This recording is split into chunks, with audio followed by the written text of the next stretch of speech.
কোনো যুবক যদি মনে করো তুমি এই কারণে সফল যে তুমি 24 ঘন্টা মোবাইলে নারী ছবি অশ্লীল দৃশ্য দেখাও, এরপরেও তোমার মা বাবা পরিবার দেশ সমাজ কেউ তোমাকে বাধা দিতে পারছে না, কেউ ডাকতেছে না, ফিরাচ্ছে না, অতএব তুমি সফল।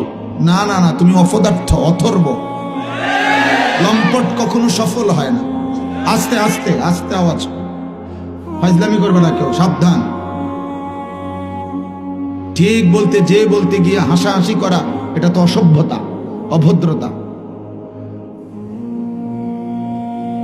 আল্লাহর কথা বুঝতে শেখো ভাই। শুধু বিকট চিৎকার দিচ্ছ কেন?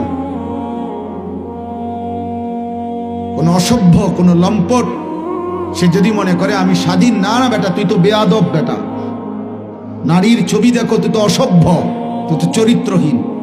এই সমাজ জানুক বা না জানুক, জানলেও চরিত্রহীন, না জানলেও তো তুমি চরিত্রহীন। কোন মেয়ের সাথে যার অবৈধ সম্পর্ক, তুমি তো চরিত্রহীন, তুমি তো লম্পট। মনে করো কেউ জানে না, না জানলেও তো তুমি অসভ্য।